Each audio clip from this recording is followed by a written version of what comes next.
What's going on, everyone? Welcome back to the podcast.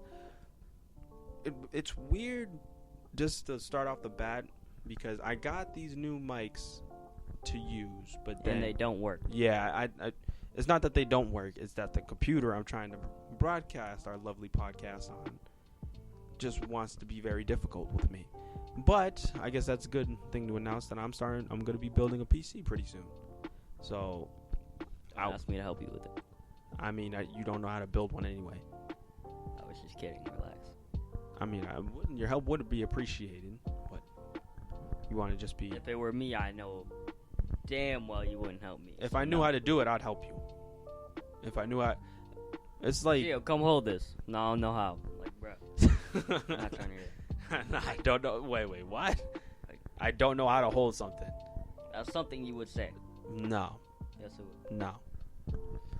Don't. We can fight after this if you want. I don't care. See, but then you go and make smarky comments like that. I don't even want to be here. No, I'm just kidding. No, that's a I'll terrific thing to say, man. That's that Eric Bledsoe. It's like, I don't even want to be here. Who? I don't even know who that is. But speaking, was he saying that when he was on the Suns? I don't want to be here. Yeah. Which is kind of funny. You think it's funny? The two teams he used to play for, one he said he didn't want to be, he didn't want to be at, and the other team he played and they let his ass go, are both in the finals, which is pretty funny. The irony of it all. He's on the outside looking in. That's tough. But no. Speaking of the finals, you got Bucks down 2-0. We all know the Suns are winning. So you have the Suns winning because I know you haven't been on here in the last couple of weeks. Yes. So you have the Suns winning. Who's winning Finals MVP then? Devin Booker. I'd say CP. Torrey Craig. Torrey Craig is the real MVP because he's going out there being like, guys, just have at least fun we out there. made it. Yeah, at least we got it. Like I don't know how I feel about those kinds of things. If a player gets traded, it was the same thing with Deion Waiters. Yeah, Deion didn't matter to him, or not that it didn't matter to him, but he gets a ring. I think it means more, I guess, if you're on the team that actually wins one instead of. I find that weird. If you're getting traded halfway through the season or get let go by the team, you still get a ring. Yeah, because you contributed. I guess. Like, my thing is, I don't know. I feel like that you should meet certain criteria. I didn't even know Torrey Craig played for the Bucks this year. Oh, yeah. I think they signed him. Then yeah. Or they traded him. I feel that what they should do with that, I guess, is whether or not how long you play throughout the season. There should be a deadline that you have to play an X amount of games for that team. And I guess you have to be like somewhat of a factor. If you were just on the bench or something like that, I don't know. It's weird. I mean, you're right. Guys still contributed, so they should deserve a ring just as much as the other guy. But I don't know. It's a weird situation. But I mean, for those players, it's cool. Yeah, I said I had Suns in 6 if Giannis didn't play, and I had Suns in 7 if he did. But the way it's looking right now, it might not get that far. But what I said earlier on in previous episodes is that every team's gonna win their home game. Every team, all right, like the home team's gonna win every game. And if that's the case, then it goes to 7, and the Suns win in 7. And did you see that tweet a few weeks back about how somebody predicted the finals back in like 2017 or something? Mr. Jared Palmer.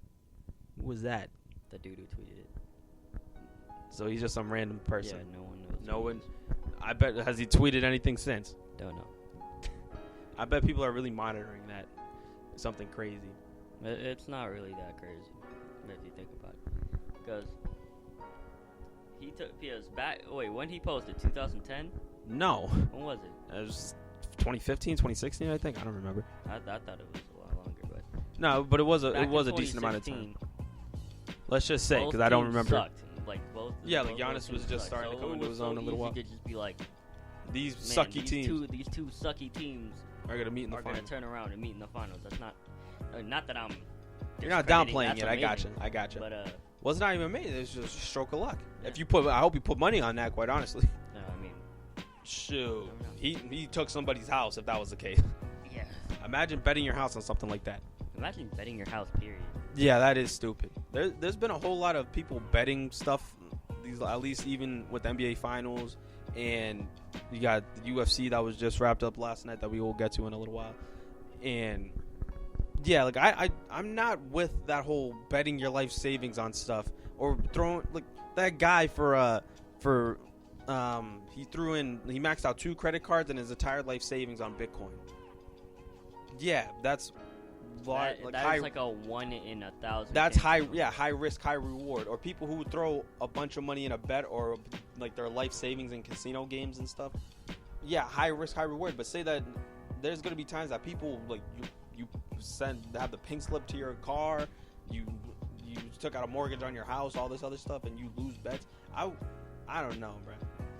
I don't know what it's. I just don't like betting in general. If it's like $5, I'm down. No, like, all right. So get this, since we're going to be talking about it, Chad Ochocinco, you know him, right? He's kind of not a spokesperson, Yeah, but I forget what he is. I guess he's something for BR betting.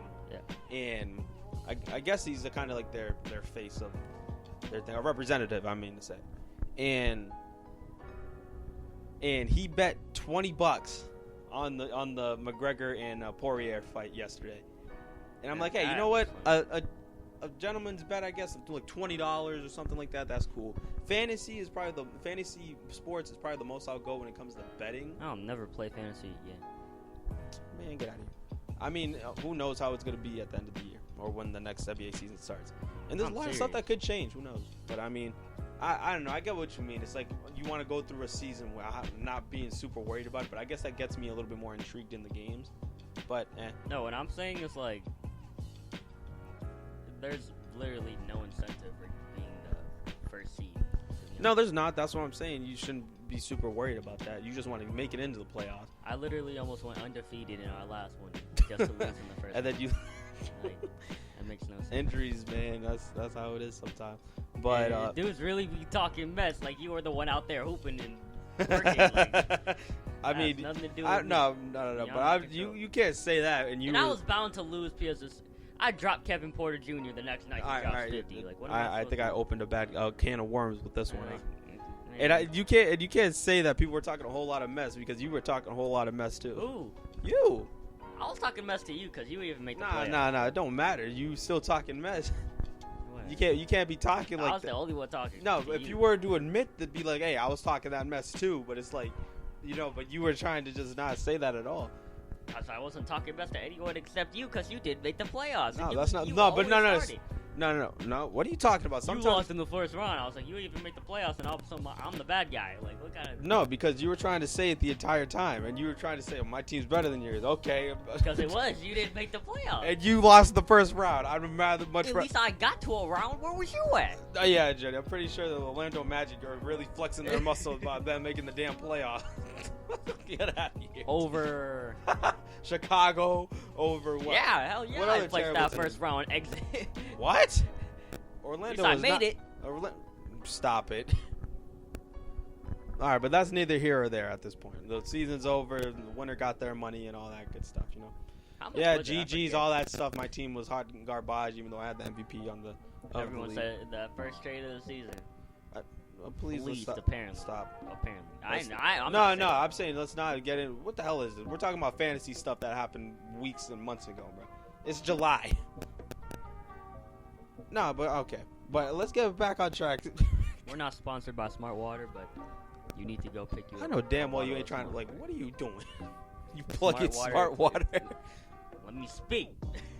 Smart Water Clarity with green tea extract, absolutely. Yeah, don't buy it. Pristine. Don't. Smart Water, Ugh. better check, please. But okay, let me ask you this question then. Since you have the Suns winning, I addressed this question. I believe it was last week or the week prior. If CP3 wins a ring this year, if you're CP3, do you retire? Yes. Why? Go out on top. See, I thought that too. Think about it. CP's literally done everything there is to do except win a ring. He never won MVP, did he? No, he hasn't, but like He's definitely. he's done everything in his power, like what he could. Yeah. What he could have done. He's pretty much done it all. He's Yeah. been all NBA. He's been all defense, I believe. Rookie of the year, all that stuff. And That's what people don't realize. Chris Paul is probably one of the better perimeter defenders of all time, potentially. Like, why are you looking at me like that? Shit. I mean, dude has all defensive accolades to prove it. Here's the thing. I don't think anybody I'm would. not putting him up I there don't with think no anybody Scottie would talk Pippen or mess anything. about Chris Paul being a bad defender. I mean, he's smaller than most other most. No, of I'm the people talking who- like guarding the point guard position. I'm not, if you get it. Nah. But here's the thing. It's kind of like can hold his own. we all. I guess we all understand that Chris Paul was a good defender in his prime. Anyway, like he probably can still hold his own now at 35 And he years old. dunked on Dwight Howard. No, but this is what I'm saying. People forget how elite Chris Paul was apparently. Like he wasn't just this dude who was just a really good playmaker and he can help your team win this, that, and the other. As he gotten older, he kind of. It's funny.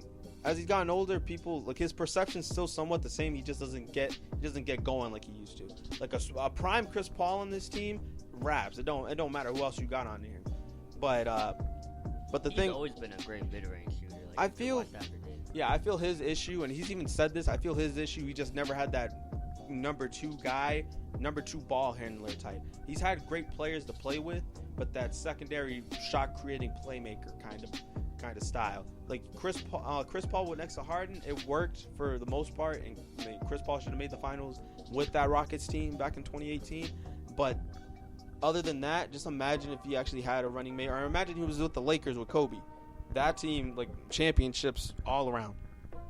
And who knows? Maybe Kobe doesn't get an Achilles tear or whatever stuff and all that. It's fun to think about, and it's fun to see how things would have changed if Chris Paul were to even be on the Lakers. But I find it funny how people were talking about Chris, because I have Chris Paul winning MVP in the finals if the Suns win, which I think they will.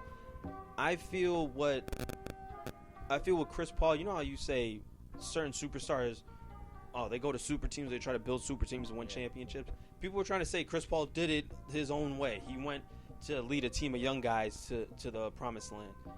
I'm like, technically, I wouldn't even say he was Wait, you're talking about like the Clippers, right? no, not the Clippers. Well, no, I'm talking about him. People are giving Chris Paul credit about going to a team full of young guys and leading him to the finals All right, I missed. with a Devin Booker and a Ayton and like Bridges, and you got Crowder over there. I feel like, yeah, that's pretty accurate because, I mean, any team that Chris Paul goes to is like, I'm not saying it turns into a contender, but you make it clear that you want to win if you sign Chris. No, he's a culture changer, and that's what I'll give him. I wouldn't put at this point. I want to give him the accolade of you make your entire team better if you have him and stuff like that. Like he changes culture, so that with the culture change that leads to winning. Yeah. If you he can create a winning culture. That's why Stephen A. Smith, among other people, wanted him to go to New York when they were a mess and stuff. And Stephen A. Smith wanted everybody. even if but even then he said that Chris Paul would be great in Philadelphia or pretty much places that need a point guard, and they can get a change of culture. People have to start looking at that team differently. Like when Phoenix was already on the come up after the bubble. People were trying to say it was a fluke. Oh no, they get Chris Paul. They were like, they'll be an 8th seed, or hey, they'll make the playoffs, but we're not going to see anything substantial. Just imagine if Ayton was looked at a little bit more, like how it was perceived a little bit more with the respect he gets now since he's in the finals, like as like a Bam Adebayo, like that kind of perception that Bam gets in those kinds of big men, not Embiid and Cat level. Just a Just good a- big, He's solid the big type of big man. He's not the traditional big man, but he's the big man you want. So, because quite honestly, if Chris Paul went to a team where they had if these guys had the same name recognition as a Devin Booker and stuff, they'd be like, oh man, Chris Paul went to a super team full of young guys, which I feel that's kind of how it is. Because when you think about it, I feel like he made it a super team when he jumped. yeah, because they have depth all over, and you got the They just needed one dude to put it all together. You got the That was- killer in Booker, and then you got the guy, the floor general in Paul, that creates a really dynamic Don't sleep on backcourt. Mikal Bridges. Mikal Bridges is No, but see, this is what I'm saying. It's like they have depth and they have size and they have Mikal all. Bridges is like a lockdown. Yeah, and who knows how they're gonna do in the coming years? And I don't know how long Chris Paul has. And to me, thinking about it now, Chris Paul should want to go out on top, so he's perceived better if he cares about something like that, or he cares more about. Because I'm pretty sure he wouldn't care about the money, but the fact that he wants a 3-year, $100 million deal, I don't think he's going to leave the NBA. I don't think he's going to retire. But what I'm thinking is, I think he would, if he wanted to get perceived that way, he's still a top 5 point guard of all time. And the Phoenix Suns have had some great point guards. And I think the Jason Suns will try to keep him. Yeah, Jason Kidd, Steve Nash, Chris Paul now. Yeah, because Kevin Johnson, even though he's a horrible person. Yeah, they've had some pretty good point guards over the years. Yeah. So we got the Suns winning, but let's look at the other side with the Bucks. It's like, come on, you can't put none of this mess on Giannis because Giannis is falling out. But it's funny how things work. You remember how everyone's saying that Jrue Holiday, how they got Jrue Holiday. Oh man, these guys are great. This guy and the other. And I know we kind of perceive them now as somewhat of a big three. But quite honestly, if the Bucks lose this series in 4 or 5 games and Holiday continues to play like poop, because dude had 17 points and I believe on over 20 shots, and Giannis scored more points than Middleton and Jrue combined, I believe, in Game 2. I saw this thing. It was about Chris Middleton. It was like the Chris Middleton cycle. So it starts, he plays subpar or just horrible. It's bad. Everyone gets on his ass and like he gets a whole bunch of criticism. Dude turns into prime Kobe Bryant for 2 days, drops 40 twice, then he becomes underrated, and then everyone's talking about this man's underrated. Then he plays like shit again. That's why I said that don't look at Chris Middleton as the most underrated player in the league. I remember a few years ago, I said Jrue Holiday when he was on the Pelicans, he was one of the most underrated players. Wait, did he start this season with the Pelicans, or was he? No, he didn't. He got traded, he got traded in the offseason before this year, and he became a Buck, and then he signed the extension. Right. But now continuing back to what I was saying with Jrue, because I agree with that point with Middleton. Middleton's a good player. He's a good player, but what I say with him, he would be considered a great player next to Giannis if he had the consistency. Because now, it's the big stage. You can't shrink. You can't do that. Especially he's not a superstar player. No. But like I say, he would be even if he didn't have Giannis, he wouldn't be considered elite, but he would put up elite numbers. And I understand it's hard to maintain consistency as the NBA player going up against NBA defenses. No, I get it, but people would be more scared about Giannis putting up points. I'm not saying people shouldn't be scared of Chris Middleton because when he's hot, he's on fire. But this is what I'm saying about Jrue though. Jrue, he signed that contract and people were like, oh man, it's a great signing. It's like the Bucks are going to be competitive for years to come. You have no choice but to be competitive now that you have Giannis. But with Jrue, if they lose the finals in 4 or 5 games, people were saying how good this contract is, this, that, and the other. People are going to look at this contract right now as a wash. If he continues to play bad is what I mean. And then it's like, now what? Because y'all make it to the finals, but then teams are only going to get better. A bunch of people are going to be like, you got to shake up the roster. It's kind of hard to do that now because you don't have draft capital, you don't have money you would have to trade one of those guys. And if anything, I feel like they'd lean more towards trading Middleton because because they've given him plenty of chances to. No, I mean, but they're rocking with this team for right now. And, I mean, there probably would be a market, but I guess you would have to just wait till the offseason to see what happens. And, but I don't know. I don't know how I feel. The way I feel about it right now, that Bucks big three, because we would have to look at them as a big three. No matter how they're playing right now, just the name value, name recognition throughout the league, that's a big three.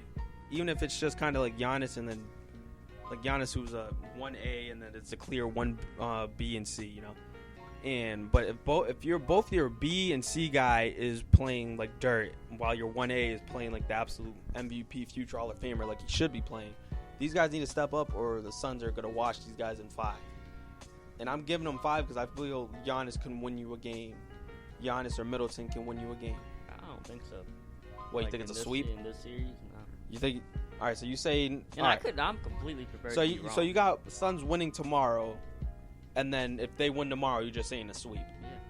Shoot, that would... If they get swept, then that contract looks real bad. And then, Giannis already signed his extension. But yeah, Giannis is there for the long haul. But anybody except Giannis could be considered expendable in that case. But it just depends how these guys play. But again, if they play good, they're not going to get swept. But I still have the Suns winning either way.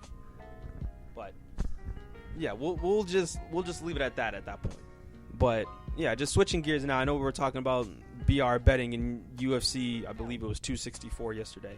We're only going to talk about one fight, and it was more about Conor McGregor just destroying his ankle. Seeing freak injuries like that, it just it doesn't shy me away from sports, but just seeing, because I've seen it just injuries together just Boxing, suck. wrestling, nothing like that. No, but it's not even like that. But think about it, because we can talk about the NBA style of with everything going on too, like with LeBron saying like injuries this and injuries that, and then you have in the MLB Ronald Acuna Jr. He tore his ACL yesterday, which it really sucks for the game because he's one of the young guys who was kind of putting the league on their back and everything, and pretty much he's going to be out for a year because he's gone for the rest of the season this year. And the Braves are already somewhat ass, so I would say, I guess, conserve your good players, I guess, because your best player's down now. But I mean, when it comes to baseball, they can still be competitive. But yeah, just seeing injuries like that is never good for your sport. Like, it sucks how the playoffs were, but we can't discredit teams that made it this far because of injuries. Like the Suns. Yeah, the Suns. I feel like that's BS.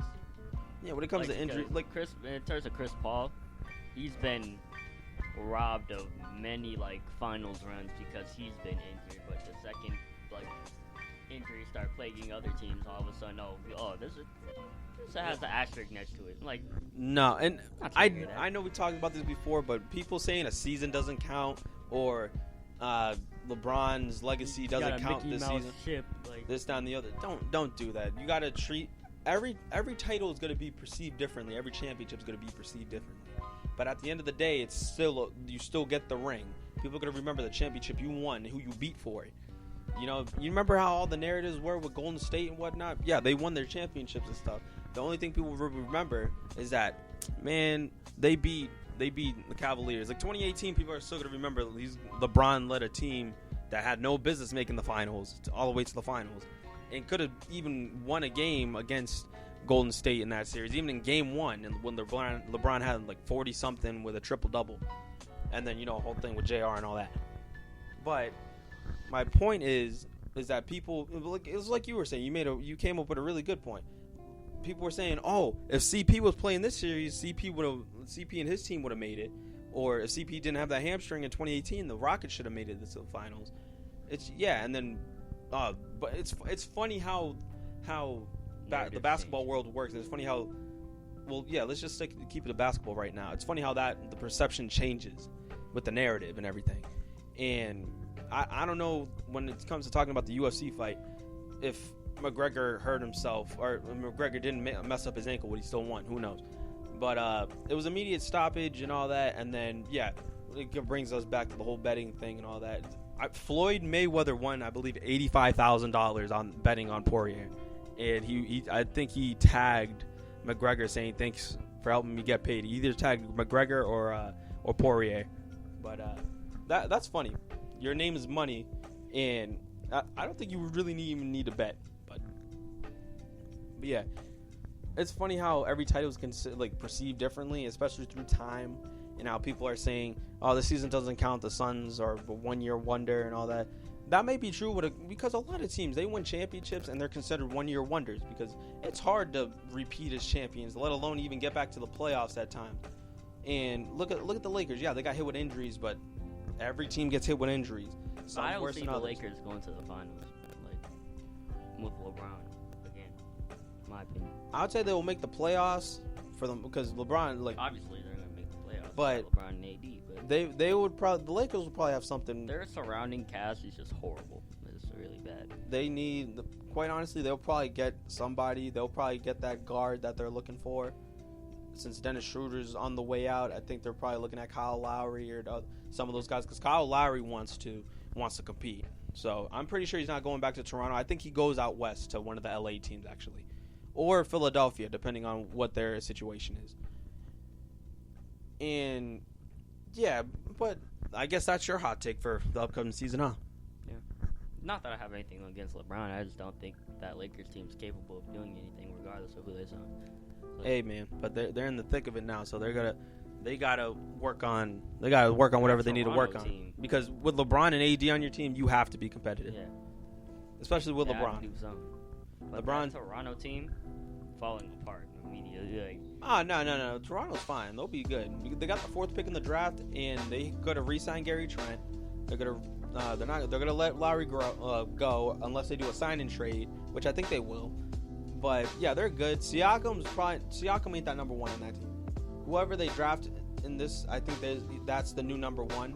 But you obviously have to give him some time. But I don't think Siakam works better as the number two on a championship team, if that's what you're trying to go for. Because I'd say he's a good player, but I don't think he can lead you to the championship. Because he showed off in the 2019-2020 season, putting up like 27 a game at one point. But then he really started falling off a cliff throughout the season. And in the bubble, he played horribly. And man, I was counting on him to play horribly in the bubble. We needed that. Hey man, and then but it was still a fun series to watch. But y'all home in 7, don't forget it. Just had to get it out. Hey man. But yeah, and you know what? That got me thinking about Tatum, and it got me thinking about Team USA. It's kind of a weird segue to it. That was bad. But yeah, it was funny. Not to knock the Nigeria team, they played. No, but great. What's his name? The guy from the Heat, Precious Achiuwa. Yeah. Yeah, he posted a photo of him blocking Kevin Durant, and Mans was like, "You're not that guy." He pretty much told Kevin Durant, "You're not that guy," in his caption. I find that funny. Yeah, you got him because I saw the photo. You got him absolutely. But now I want to see if they play each other throughout either in the tournament or whatever. And I think Kevin Durant's gonna have some words. No, maybe not some words, some moves. Kevin Durant don't put 40 on him, bro. There's an issue. Bro, you're a rookie, Daniel Lane. Yeah. You got one block on Kevin Durant. But it gets to your head. I get it. That's low key concerning. I'll give him that. That's concerning to see Team USA lose by 3. Yeah. But who else was on that? Matisse was on that team, right? No, I was Australia. I was about to say, wait a minute. What I'm talking about? I saw Matisse. He was on that Australia team. He got a couple. I saw, and there's this photo I forgot to post on our IG site at Onside Pod for anybody. Don't know how long it's gonna be called Onside Pod, so I'll just leave it at that. But there was take a look at this. Kevin Durant seeing Team USA lose to Nigeria just before the Olympics. It is a picture of his next chapter, and I find that funny. But I feel that joke is kind of played out because that whole narrative of him going to the winning teams was just for Golden State. It's still funny, but I feel it's kind of played out, But that whole snake moniker thing is pretty played out. The cupcake thing, all that, That's just corny. Yeah, man. But yeah. Let me ask you this. Well, did you know, because since today being July 11th, did you know Kobe was acquired to the Lakers today? I knew that. You knew that? I knew that even before. It was 25 years ago Kobe became a Laker. That's actually crazy if you think about it. Yeah. It's crazy. Like 25 years, a 17-year-old Kobe Bryant. 17 years old. Yeah. And did you hear what he said? He was like, the Hornets. You must up. You're already in the loop when you're being drafted. So he was talking to like the Hornets GM. He was like, yeah, so you already know you're not coming to Charlotte. We're trading you to LA. And he was like, cool. It's like, it's a good thing we're trading you because we probably didn't need you anyway. He's like, oh, word? He was like, what? I'm 17, dude. Like, I bet Mans really got fired after he saw what Kobe Bryant became. Yeah, and I think he ended up putting like 50 on them at some point. So. Hey, man. That's funny. Let me ask you a question since we're bringing up the topic of Kobe. With Jason Tatum wearing the number 10, do you feel, because I saw a post once they announced Tatum was going to be wearing 10, and he said he was going to wear it with honor and wear it with the utmost respect. People were saying they should have just retired the number. I don't even think you can. I don't think when it comes to Olympic teams, because it's technically, the Olympics. I don't think anybody. How did Jason play? I don't recall how he played because I didn't watch the game. Yeah. But I assume he didn't play like ass. I'm just gonna assume that he didn't play like ass. But I believe it was the 18 and years or younger Team USA, the Team USA team of like the bunch of the young guys, pretty much the young kids on the come up. I think it was like 18 years, the 18-year-old league for Team USA. They won their championship. But yeah, going back to the question for Kobe, how do you feel about all that with Tatum wearing the number? I feel like even if it wasn't Tatum wearing it, if someone wanted to wear it in honor of Kobe, I'd be okay with it. Yeah, I'm pretty sure it kind of really doesn't matter what anybody says. like I understand where people are coming from, but you got to understand, it's not just a number. I get it. But if You they're can't acknowledging you can't retire it. Yeah, someone wants to wear it in honor of Kobe. You're acting like he just took the number and like. No. Because it's the Olympic team. It's not. And you're paying respect. No, but it's not even like playing with the whole respect factor or anything like that. It's like I don't physically believe they can retire an Olympic number. I don't think you can. Because look, for the Olympics, it's different. It's just a number. It's not like, oh man, Kobe was the greatest Olympian to ever don the jersey. It'd be different if someone went to the Lakers and said, "I'm gonna wear number 8 in honor of Kobe." You can't. You retired it. Yeah, the Team USA isn't a basketball organization for the NBA. Yeah. You can do it. You can do it in honor of them because I'm pretty sure they have in the Basketball Hall of Fame they have like the enshrinements and stuff of guys. But the number didn't make Kobe. It just like the number shouldn't really define a player. Yeah. For the most part, anyway. The player makes the number, not the other way around. It doesn't matter. Anybody can wear number 23. Anybody can Not wear. everyone who wears it is gonna be good. I find that funny as a correlation because you got Mike, you got Tatis right now, you have Trey Burke. Like, Yeah. No, but I see what you mean there. I see what you mean. Like the player makes the number. They make the number iconic. I get it. And that's why in the NBA I'm all for retiring numbers because that player was known and that was their number just to remember them and that's their legacy. If you saw anyone else wearing a number 23 jersey on the Bulls or on the Cavs, it's immediately a problem. Like, yeah, it's like don't do that's that. not LeBron. Don't take do it off. That's what that's the thing with that because Kobe, there's a difference between Kobe playing for the Lakers and Kobe playing for Team USA. Yeah, he was an Olympian. Like let the gold medal and stuff. That's how you represent those players because of what they did and how they won their championships. Because the numbers there don't really matter to me. So I understand where people were coming from, but I feel it was a kind of an overreaction to it. It's not like Tatum was going to the Lakers and he said, "I want to wear number 24 for Kobe. I want to wear number 8 for Kobe." That's not what it is. They literally didn't let Michael Jordan wear his own number when he came back. Like, Wait, to the Bulls? Yeah, they made him wear 45. Why?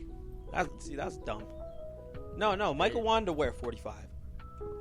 His dad died at 45. No, but I'm pretty sure they didn't let him wear the number. No, I'm pretty sure Michael Jordan said he wanted to wear 23. He wanted to wear 23 because he was wearing 45 and then he lost to the Magic and he switched it back to 23, I believe mid-series or whatever, and then he popped off the very next game. I'm pretty sure that's how that worked. You don't tell Michael Jordan no. That's fair. But I don't know. Maybe I think I saw it. But And then I don't know. I've seen the Orlando Magic documentary on ESPN so many damn times. I'm pretty sure that's what happened. yeah, you're probably right. But it's not rocky because if you think about it, people are just overreacting. Like, No, but I get it. But it's like y'all gotta calm down with that, bro. You can't be super upset about the whole thing. I don't know if I said this before, but I don't think Jason Tatum plays anything like Kobe.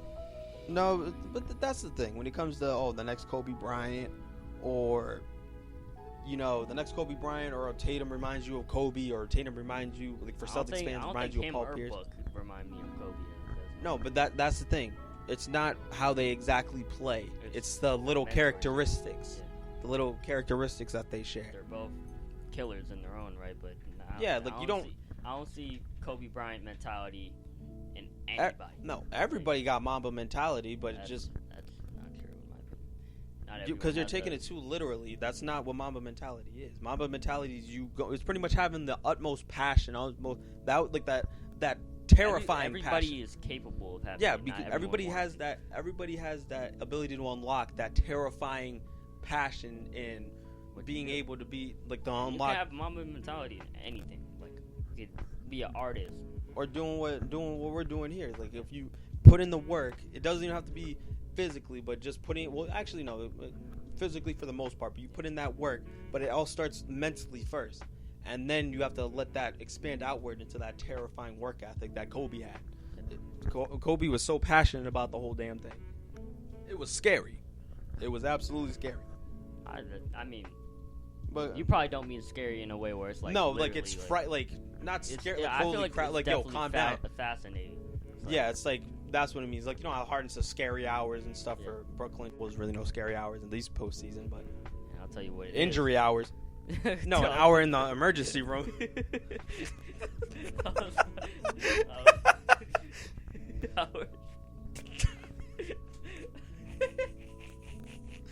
I was about to say ACL hours. I was No.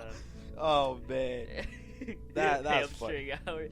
No. That's sick. Oh man, but yeah, finals are still going on. MLB All-Star Weekend. I believe it was the MLB All-Star Futures game that's going on. I know a bunch of players are not going to be in the All-Star game, and let me ask you this, just for sports. And I know I was talking about the All-Star Weekend, and I said I preferably like the home run derby a lot more than the slam dunk contest and the three-point contest. Not to say that they're not fun. No. But I guess I would want your take on that, and then I would want to have your take on fan voting for players who are hurt. Because get this, Mike Trout was hurt. He's been hurt, I believe, in either a knee injury or something with his arm, and he was out for 6 weeks. But yet he still was a top vote getter at his position, even though he wouldn't be able to play at all. It's name value. So. No, I get it, but how do you feel about it? Personally, I think fan voting in sports in general is pretty stupid. Like, I get it. Like, you want to have the fans to have some say-so, but they shouldn't have more say-so than coaches and staff and, like... No, fellow players. Yeah. Fellow players should definitely there should be a fan vote for the most part. But, like, people trying to vote in Taco Fall was really dumb. People trying to vote in Alex Caruso was dumb. They tried to vote in Klay Thompson. He was hurt the entire year. Like, it's just a bunch of trolls. It's like, I don't think fans really deserve that much say-so in who plays in it, because half the time people who vote didn't even watch any of it. Like, yeah. So I just feel like it should be more up to, like, fellow players, coaches, and staff that have seen these dudes play day in and day out. And Like, for example, someone like, I mean, he hasn't been an All-Star yet, but like Karis LeVert. So yeah, it's like takes away from them. If I work for the Pacers and I'm working with Karis every day, I see this dude's work ethic, and he goes out and he averages like 25 a game, but the fans want Steph Curry to be in it. He's only played 13 games this year. Yeah, Steph Curry, you're in. And I was like, no, that doesn't make sense. Still, how does that make Karis feel? It's like I just worked my ass off for a whole year. No, but see that just because his name's Steph Curry, he makes it. No, like, but that has you mean that you work harder. But yeah, I understand they should fix it, or they should take into consideration some of this stuff, because it's at the end of the day, it's the fans that you're giving back to and giving back to the players for playing well. And I'm saying for the middle part of the year, I believe the All-Star game shouldn't be in the middle part of the year. Like, that's when you should do that mid-season tournament thing that they've been trying to do.